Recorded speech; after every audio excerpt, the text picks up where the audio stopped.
Hello everybody, I'm Dr. Elisabeth Kramer from the Sydney Southeast Asia Centre. Thank you so much for tuning in to our Politics and Action question and answer sessions. Our special guest for this particular session is Dr. Huong Le Thu from the Australian Strategic Policy Institute, and she shared some great insights with us on the current situation in Vietnam in a video presentation last week. If you haven't had a chance to watch that video yet, please head over to our Facebook page or our YouTube channel to get the background there. Thank you so much, Huong, for taking some time to answer some questions that have come up from your presentation and a few other questions related to Vietnamese politics. It's great to have you with us. My pleasure. So I've got a few questions that I'd be interested to get your perspective on, and I want to jump straight into it. So the first question that I've got for you here is, given that this is Vietnam's ASEAN chairmanship, I think it would be interesting to understand a little bit more about their performance in that role and how the pandemic particularly has affected Hanoi's 2020 ASEAN agenda. Leading up to 2020, as I explained earlier, no one expected it to be an easy chairmanship, not even Vietnam, given how tense and anxious international situation had become already leading up to this year, and increased coercion in terms of SSEAC. So 2020 was never in Vietnam's expectation to be an easy year to chair.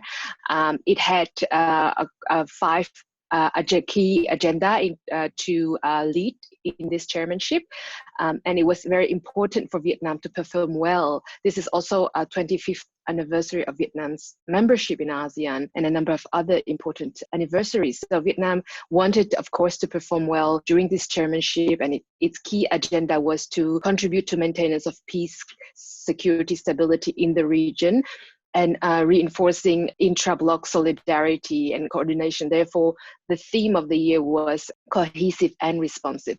The second goal was to enhance connectivity and adaptation to opportunities within the fourth industrial revolution. So very much forward-looking and reforming and also modernizing the economies within the region.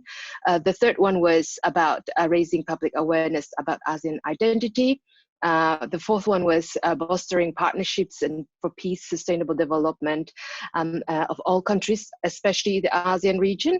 And the fifth one was to improve adaptation and operation of efficiency of ASEAN and its institutional reform. So those were the key priorities with Vietnam coming up last year with these key priorities for this year. But of course, we hit the ground with the pandemic running late last year and early this year unfolding. So that complicate a lot of agenda, a lot of already scheduled meetings, summits, and also initiative and collaboration. Some of them had been postponed. For example, ASEAN-US Special Summit, which was supposed to be in Las Vegas in March, but it was postponed because of the pandemic. Some of the regional meetings had carried on online mode, just like we are doing. So Vietnam had taken quite a proactive approach to keep the conversation going, to keep the dialogues going, and especially communication on the pandemics. Apart from those key objectives, Vietnam had to both deal with the pandemic within its country as well as leading the initiatives and really being the key motor for ASEAN dialogue on the pandemic, and perhaps coming up with initiatives and responses to the pandemic that can be coordinated across the region.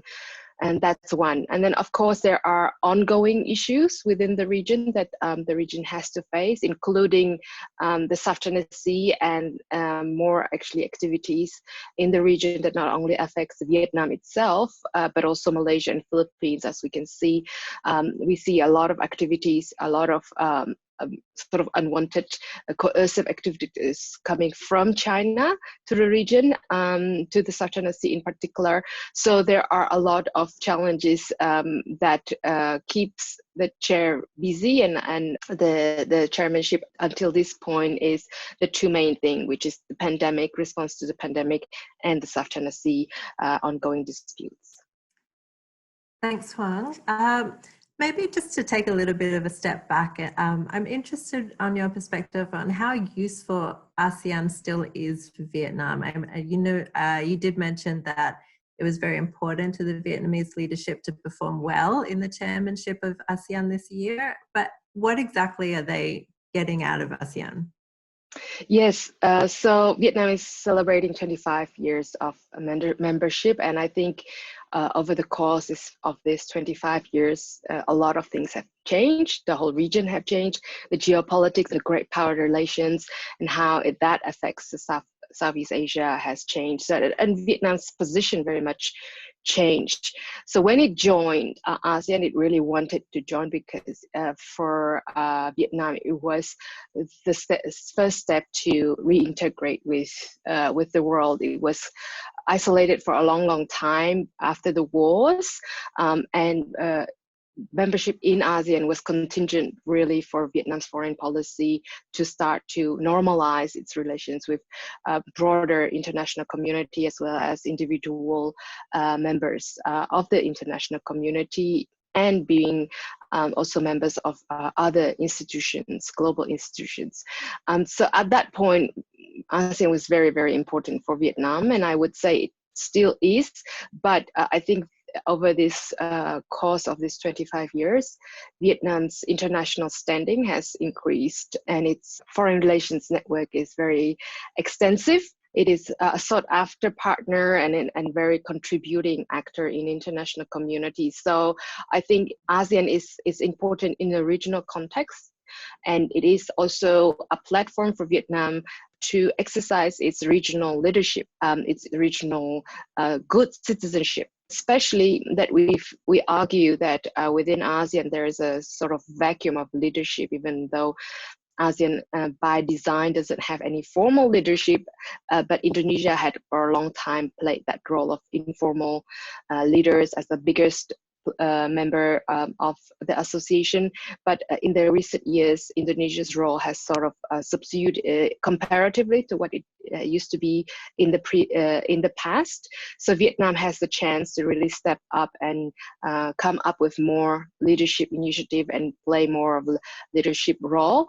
Before, in the early years, Vietnam was considered the second tier of new ASEAN members, certainly not seen as a second tier member anymore. I think it's one of the most active and most reliable ASEAN members.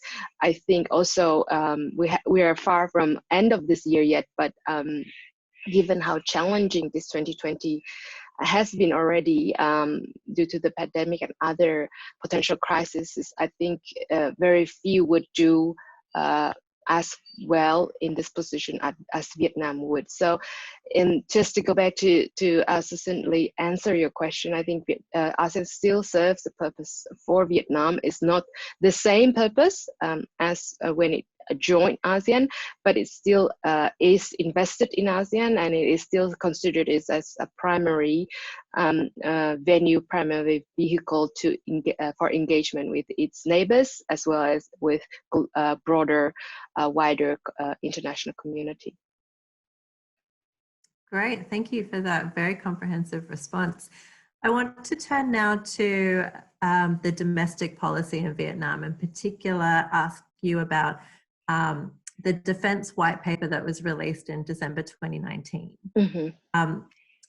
Why was this paper released at that particular time, and what does it say about the defense strategy in Vietnam that previous strategic papers didn't say? And following on from that, has Vietnam's defense and strategic thinking changed significantly over the past few years?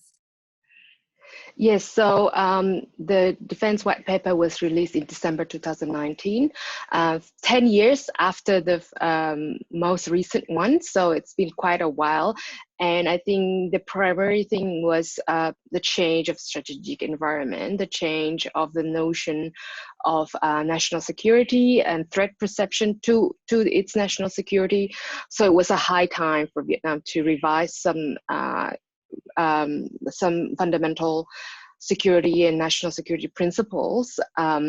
some of them are, of course, reinforced, but there was also a time for revision, whether in terms of budget, in terms of national defense principles, as well as partnerships, all of that are still serve the purpose. So that's broadly the purpose of this new defense white paper.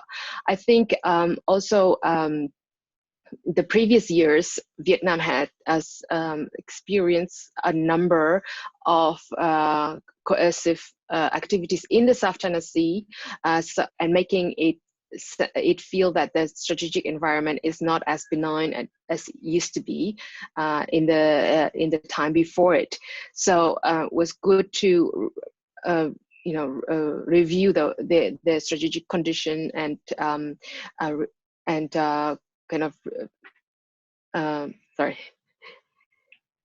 So it was a good time to review the strategic conditions and review its security environment. So, for example, a lot of change was in exactly the part that talk about the strategic environment, more so than in the force structure and the budget spending and all the other details that the white paper was talking about. And the biggest change in the strategic environment precisely relates to the challenge coming from the South China Sea, or in Vietnam's East Sea. And Vietnam had, for that matter, reinforced its long-standing three no's principle, which says no to alliances, no to foreign bases, and no to aligning with one country toward the third one. But it added a fourth no, which is no to the use of force or threat of use of force. So that's a novelty in the defense white paper, the fourth no. And the fourth no, in many ways, is not entirely new concept. It is also a concept that, a principle that is enhanced and embodied in all of ASEAN spirit, ASEAN principles, and ASEAN documents. No threat of use of force, or no use of force, so peaceful resolution of disputes, for example. But Vietnam, I think, given the change of the strategic environment, make it specifically adding it to its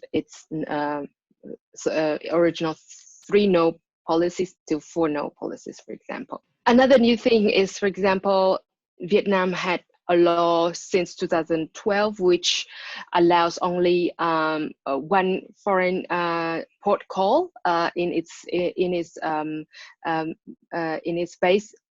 ports, and then this this defense white paper, 2019 defense white paper, said that Vietnam is willing to welcome vessels of navies, coast guard, border guards, and international organizations to make courtesy and ordinary port visits to either resupply, repair, or for other technical issues, which means it opens a door for more than one port call, things like that. But it also, the defense white paper also reinforced that Vietnam is willing to develop defense industry adequate to its security needs. So there are a lot of, there are a lot of hints where Vietnam is doubling down, where it's new thinking, but a lot of them are also quite stay open for this responding to the circumstances adequate to its defense. Okay, thanks, Huong. My next question also focuses on the domestic environment in Vietnam. You mentioned in your talk that there would be a leadership contest coming up fairly soon. What do you think that this contest within Vietnam will mean for the business environment, and particularly for international investors and international companies wanting to work in Vietnam? Yes, so early 2021, which will witness a party congress, it will set the key leadership position, the government, and the key policies for the next 5 years until 2026. So quite a very quite a vital period of time, given how things change. I won't speculate who exactly will take the positions. I don't think anyone can get it right. Judging from the historical track record, there's a lot of surprises often at the very end. So last time a lot of people got it very, very wrong. So I won't go into the speculation. So one key question though is whether currently Vietnam has 4 key positions, which is the Secretary General of the party, the President, the Prime Minister, and the Chairperson of the National Assembly.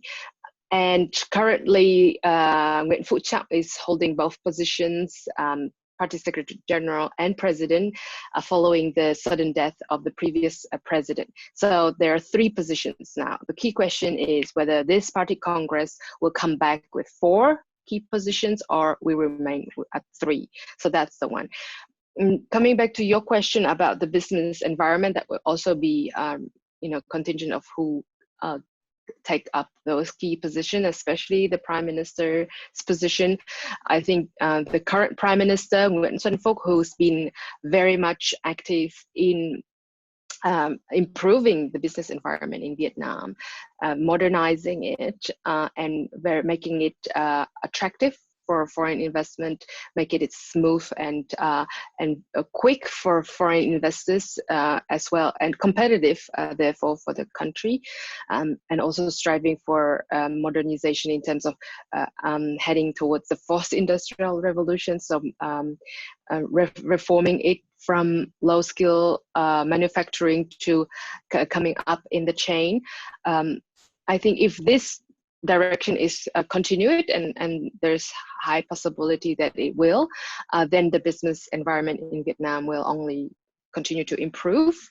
I think the Vietnamese leaders, whoever take up the final positions, are aware of the changing environment, which means Vietnam has a good opportunity. This is a good window of opportunity for Vietnam, given the trade war between US and China. Already we've seen last year quite a number of relocations of manufacturing and manufacturing hubs from China relocating to Vietnam faster than I normally would. And I think following the COVID-19, which is only going to make the situation, the relation between US and China even more tense, the likelihood that that trend will continue is also high. Some countries also have pledged to move their manufacturing to Southeast Asia, like Japan, for example, and Vietnam has been a destination of a great deal of Japanese investment. And Japan used to be top Vietnam's foreign direct investor. South Korea is also one of the top, currently at the top.